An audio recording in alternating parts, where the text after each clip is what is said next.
आज फिर पेट्रोल और डीजल के दाम में 80 पैसे का इजाफा हुआ है। पेट्रोल और डीजल की कीमतों में नई दिल्ली में 80 पैसे फी लीटर का इजाफा किया गया, जबकि मुंबई में पेट्रोल और डीजल की कीमतों में 85 पैसे और कोलकाता में 84 पैसे का इजाफा दर्ज किया गया है। ताज़ा तरीन तरमीम के साथ दिल्ली में पेट्रोल 102 रुपये 61 पैसे फी लीटर फरोख्त होगा, वहीं डीजल 93 रुपये 87 पैसे फी लीटर फरोख्त हो रहा है, जबकि मुंबई में पेट्रोल की फी लीटर कीमत मुसलसल इजाफे के बाद 117 रुपये 57 पैसे पर पहुंच गई है। वहीं डीजल की कीमत 101 रुपये 79 पैसे पर फरोख्त हो रहा है। डीजल मिडिल क्लास के लोगों को सैलरी बढ़ती नहीं है, गवर्नमेंट को इस पर लगाम लगाना चाहिए। सैलरी के हिसाब से पेट्रोल तो बहुत हैवी हो रहा है, हम लोग के नौकरी करने वाले को जेब खर्च के ऊपर बहुत प्रभाव पड़ रहा है। हमको तो नुकसान है, कोई फ़ायदा तो कुछ है नहीं में, इतना महंगाई हो रही है और परिवार चलाना बड़ा मुश्किल हो रहा है। पैसा भी तो कम बढ़ा रहे हैं, 80 पैसे एक रुपये, जिस हिसाब से इंटरनेशनल रेट हो चुके हैं इंटरनेशनल मार्केट में क्रूड ऑयल के, उसके हिसाब से तो 120 रुपये 110 रुपये होना चाहिए रेट। और ये अपने हाथ में कोई है भाई, इंडिया एक्सपोर्ट करता है सारा जो है अपना क्रूड ऑयल, तो जिस रेट से मार्केट रेट होगा उसी के हिसाब से जो है रेट बढ़ेंगे रोज का। इस पूरे मामले पर बात करने के लिए हम सीधे रुक करेंगे दिल्ली का, जहां से हमारे नुमाइंदे शंकर आनंद इस वक्त जुड़े। शंकर, लगातार तेल की कीमतों में इजाफा हो रहा है, आज फिर 80 पैसे का इजाफा दर्ज किया गया, किस तरह का रिएक्शन देख पा रहे हैं आप आम लोगों में? आज फिर 80 पैसे का इजाफा देखिए, पिछले 12 दिनों के अंदर में देखा जाए तो 10 बार बिल्कुल पेट्रोल और डीजल की कीमतों में इजाफा देखने को मिला है और पिछले 22 मार्च से ये सिलसिला प्रारंभ हुआ था। हालांकि बीच में एक दिन जरूर कोशिश हुई कि पेट्रोल और डीजल का दाम में इजाफा ना हो, और इस मामले में जिस तरह से अंतर्राष्ट्रीय स्तर पर जिस तरह से पेट्रोल और डीजल की कीमत में इजाफा देखने को मिल रहा था, हालांकि इस मामले में एक पहल जरूर की गई अमेरिकी राष्ट्रपति के द्वारा कि इस मामले पर जो पेट्रोल और डीजल का दाम कम हो सके, लेकिन उसमें बहुत ज्यादा अभी सफलता नहीं मिल पाई है। और अगर भारत की बात करें तो भारत के अंदर में जिस तरह से शतक का आंकड़ा पहुंच चुका है, यानी कि कई राज्यों में पेट्रोल और डीजल का जो दाम है उस पे 100 रुपया से भी पार कर गया है। दिल्ली की अगर बात करें तो 102 रुपया पेट्रोल की कीमत हो गई है।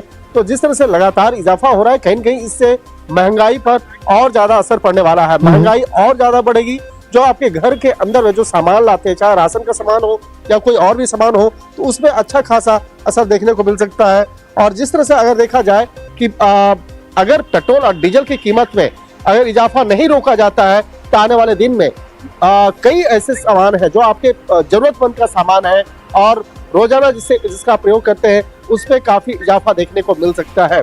तो एक तरह से कह सकते हैं कि सरकार लगातार प्रयास जरूर कर रही है, लेकिन जिस तरह से अंतर्राष्ट्रीय स्तर पर पेट्रोल और डीजल की कीमतों में इजाफा देखने को मिल रहा है, उसका असर साफ तौर पे राजधानी दिल्ली समेत कई राज्यों में देखने को मिल रहा है।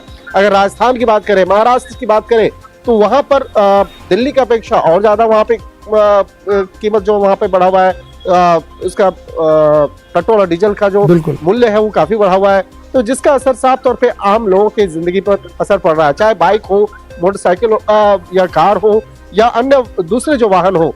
तो उसमें जिस तरह से जैसे ही पेट्रोल पंप पे पहुंचते हैं तो लोगों का रुख उस वक्त में बातचीत करने पर साफ तौर पे पता चलता है। तो लोगों के अंदर वो गुस्सा, झल्लाहट जो है वो साफ तौर पे महसूस किया जाता है, क्योंकि ये पेट्रोल और डीजल की कीमत में आपको शुरुआती तौर पे जरूर लगता है कि 80 पैसे का इजाफा हुआ है, 90 पैसे का इजाफा हुआ है, लेकिन जब लगातार ये इसकी कीमत में इजाफा होता है, जिस तरह से देखा जा रहा है कि पिछले 12 दिनों के अंदर में लगातार 10 बार इजाफा हुआ है, तो तकरीबन 12 दिनों के अंदर में 7.5 रुपया का इजाफा देखने को मिल रहा है, जिसका असर बिल्कुल। शंकर, एक सवाल आपसे ये करना चाहूंगा। लोग ये कहा करते थे वो दिन दूर नहीं जब पेट्रोल जो है वो सैकड़ा पार कर जाएगा या 100 रुपए में पेट्रोल बिकेगा, लेकिन अब अगर हम देखें तो मुंबई है या कोलकाता है या मद्रास है, इन शहरों की अगर हम बात करें या तेलंगाना की अगर हम बात कर लें, यहाँ पर 120 के पास पहुंचने वाला पेट्रोल और डीजल का रेट।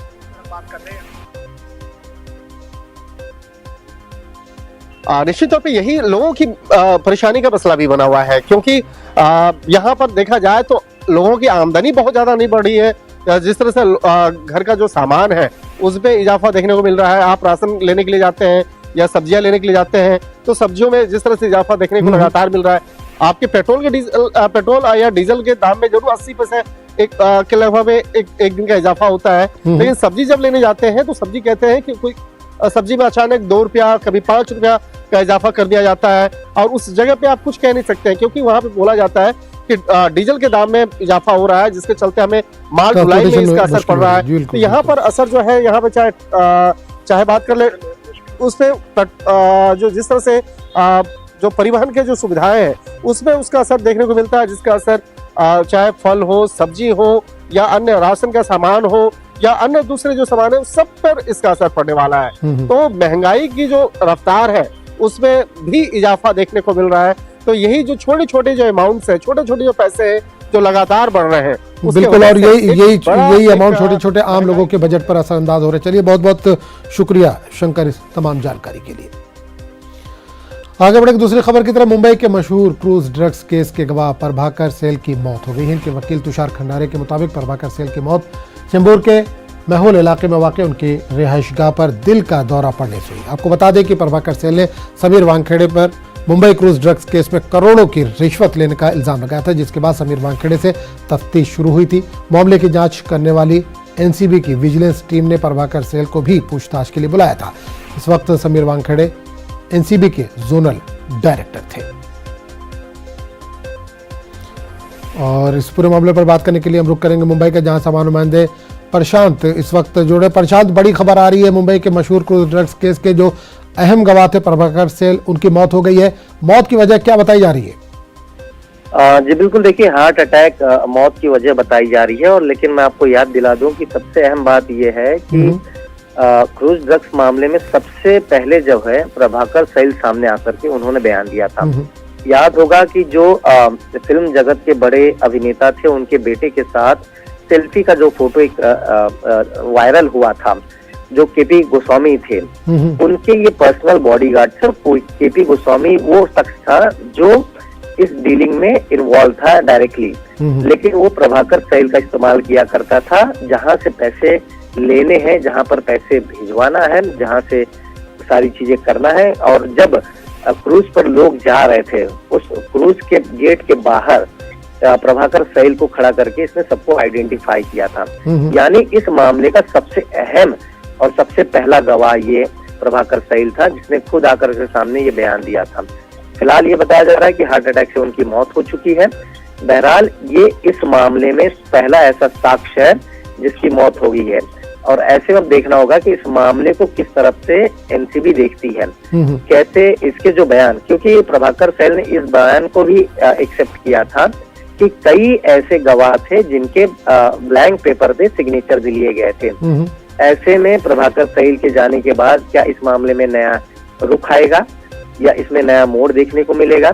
क्योंकि हमने देखा है कि वानखेड़े के साथ साथ नवाब मलिक का भी छेड़छाड़ हुआ था, और नवाब मलिक इन दिनों जो है जेल में है। जी बिल्कुल प्रसाद, एक चीज और जानना चाहूंगा कि जो इनके वकील हैं तुषार खंडारे, इनका ये कहना है कि हार्ट अटैक से मौत हुई, लेकिन घर वालों का क्या कहना है? क्या किसी तरह का प्रेशर था, किसी तरह का दबाव था? इस तरह का कुछ बातें सामने निकल कर आ रही हैं। देखिए बहरहाल ये शुरुआती दौर है। उनके वकील से मेरी सवेरे ही बात हुई है, उन्होंने साफ तौर पर यही कहा कि हार्ट अटैक से उनकी मृत्यु हो चुकी है। बहरहाल परिवार के कोई भी लोग अभी सामने नहीं आ पाए, क्योंकि अभी उनकी अंतिम संस्कार की विधि जो है होनी बाकी है। जैसे एक बार उनकी अंतिम संस्कार की विधि खत्म हो जाएगी, उसके बाद की आगे की जो प्रक्रिया है देखना ये ज्यादा दिलचस्प होगा कि उनके परिवार का क्या कहना होगा, क्योंकि उनके वकील की तरफ से साफ तौर पर कहना है कि हार्ट अटैक से उनकी मौत हुई है। चलिए प्रशांत, बहुत बहुत शुक्रिया इस तमाम जानकारी के लिए। हर रोक दफा रहमतों और बरकतों का महीना माह रमज़ान की आमद है। पूरी दुनिया में इसके इस्तक़बाल की तैयारियां जारी हैं। गंगा जमनी तहजीब के शहर भोपाल में मुसलमानों के साथ दूसरी कौमों के लोगों ने भी माह रमज़ान के इस्तक़बाल की तैयारियां शुरू कर दी। माह रमज़ान के मौके पर इफ्तार और सहर के औक़ात को लेकर कैलेंडर तैयार करने और इसे अवाम में तकसीम करने की कदीम रिवायत है। भोपाल बौद्ध भूमि में सर्वधर्म सद्भावना मंच के जनरल सेक्रेटरी शाकिर सागर के हाथों माह रमज़ान का कैलेंडर जारी कर अवाम में तकसीम किया गया।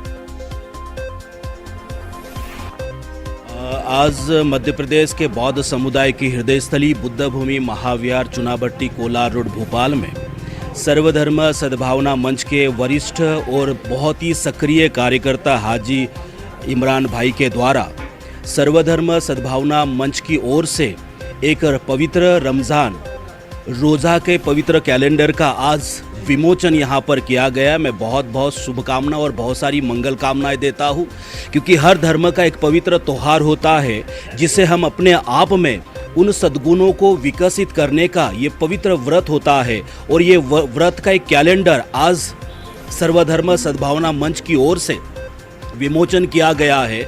मुस्लिम भाइयों को, मुस्लिम कम्युनिटी को बहुत सारी शुभकामनाएं। इस पवित्र रमज़ान के पवित्र रोज़ा की बहुत सारी शुभकामनाएं देते हुए मैं इस कार्य के लिए इमरान और उनकी पूरी टीम को, जमीयत उलमा को बहुत सारी शुभकामना प्रदान करता हूँ। बहुत बहुत धन्यवाद। रहमतों और बरकतों का महीना माह रमज़ान की आमद के मौके पर भोपाल में इस्तकबाल रमज़ान के उन्वान से प्रोग्राम का इनेकाद किया गया।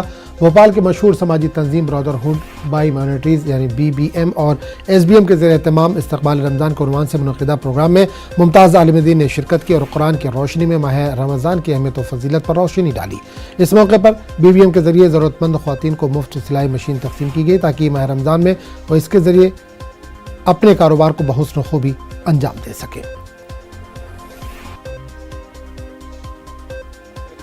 आज का जो प्रोग्राम मुनक्किद किया गया है, इसका मकसद ये है कि रमज़ान का महीना आने वाला है और रमज़ान का महीना जो है इसका रोज़ा अल्लाह ने फ़र्ज़ किया है। तो पहला मकसद तो ये है कि पूरे भोपाल के अंदर ख़ास तौर से तमाम ईमान वालों से ये बात कहना है कि इन साल इस बात की कोशिश की जाए कोई भी बालिग मर्द औरत ऐसा न रह पाए जो कि बग़ैर उज़्र के रोज़ा ना छोड़े। ये रोज़ा अगर उज़्र है तो छोड़े, वरना रमज़ान के महीने के रोज़े का एहतमाम पूरा किया जाए, इसका पूरा ख्याल किया जाए। इसकी अभी अमरावती में माह रमज़ान से कबल लोड शेडिंग शुरू कर दी गई है, जिसको लेकर अक़लियतों में महकमे बिजली के खिलाफ ज़बरदस्त बरहमी देखी जा रही है। अमरावती में शुरू की गई लोड शेडिंग फौरी बंद की जाए, ऐसी मांग समाजवादी लीडर अबू आसिम आज़मी ने की है।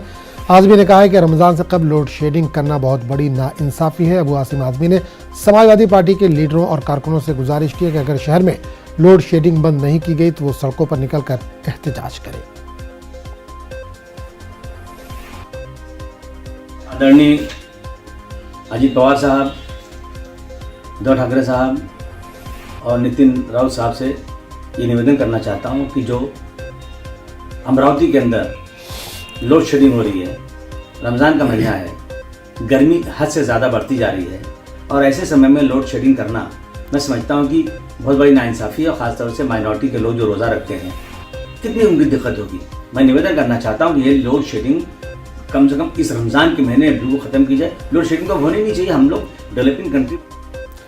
अमरावती जिला बार एसोसिएशन के इंतखाबात में एडवोकेट शोएब खान ने ज़बरदस्त जीत दर्ज की। चुनावी नतीजों में शोएब खान ने मुलंद देशपांडे को 70 वोटों से शिकस्त दे दी। जहां एडवोकेट शोएब खान ने 435 वोट हासिल किए, वहीं मुलंद देशपांडे को 365 वोट मिले। एडवोकेट शोएब खान जीत से इनके खेमे में जश्न का माहौल है। इस मौके पर एडवोकेट शोएब खान ने कहा कि इन्हें जीत दिलाकर अमरावती के ओकला ने कौमी यकजहती की जो मिसाल पेश की है। वाज़ेह है कि अमरावती बार एसोसिएशन में 916 वोटर्स थे, जिनमें महज 110 वोटर्स का ताल्लुक अक़लियती तबके से था, जबकि बाकी तमाम अक्सरती तबके से ताल्लुक रखते थे। इसके बावजूद शोएब खान ने 435 वोट हासिल किए। इस मौके पर एडवोकेट शोएब खान ने कहा कि ये जीत भाईचारे की जीत है और मुनाफरत पैदा करने वालों की हार है।